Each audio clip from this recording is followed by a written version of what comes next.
Well, now that you've seen some sweet pies and tarts using the 3 different crusts, we're going to show you some savory pies and tarts using a few of those crusts.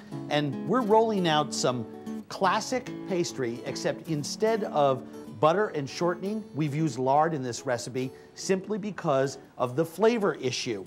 We're doing a savory dish here, so we want to make sure to have less of that overly buttery flavor in there. It's more appropriate with this dish. And what we're doing is chicken pot pies. Now, we're going to roll out some small discs to cover these ramekins that we're going to fill with our chicken pot pie mixture. You can do these family style and do one large big one. It's just going to bake a little while longer, and you'll have to spoon the portions out. I'm really fond of this method because everybody gets their own, and you know, you like those little crispy bits of dough that hang around the edges of these. And Jeannie is using a pastry cutter here that we've sized to the tops of these ramekins. And here she's using an alternate pastry cutter that's called a fluted cutter. And you can see when we attach that fluted edging to the rim of those ramekins, it's going to have much more of a decorative look to it. That's beautiful, Jeannie. Now, Andrew, you know, these are pretty much sized to the exact diameter of the pan. So I'm going to have to give them an extra little roll so that we can tuck the edges around so it doesn't shrink back while we're baking. Absolutely. Now, can you re-roll these pieces here? Certainly, as long as I'm careful and not bunch them up too much so that the layers are destroyed. Wonderful, wonderful.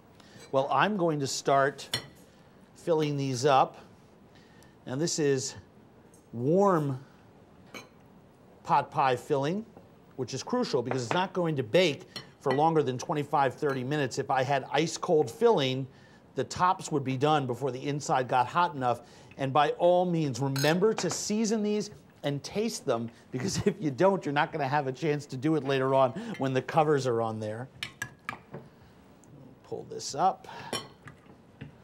Make another one. You've got 4 of those. That's beautiful.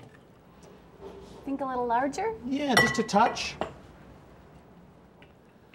Yeah, that is beautiful. Now, what I'm going to do is I'm going to take a little bit of egg wash, and we're going to do the tops of these for shine, but I also want to do just the outside of these tops of the ramekins, and the reason that I want to do that is so our pastry has a chance to adhere to there and doesn't shrink away from the edges. Remember, we're always concerned with pastry about shrinkage, and here we can't work with a frozen dough because we're not going to be able to seal it to the top there, so we want to make sure that we have something nice and sticky on the edges that those can adhere to. And here's the finished one with that slightly fluted edging to it. It's just beautiful. And I'm just going to lay that down there and just give a nice gentle press and a very subtle crimp there. Using that same crimp that we used on several of our other pies and tarts, just making those little chevrons, except the difference here is I'm sort of working in miniature. All right, now that that's done, I'm going to glaze the top of this with my egg wash.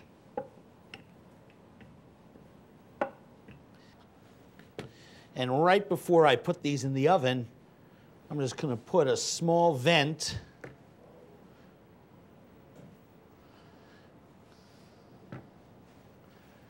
in the center of each one so I don't get any untoward explosions. And now they're ready for the oven.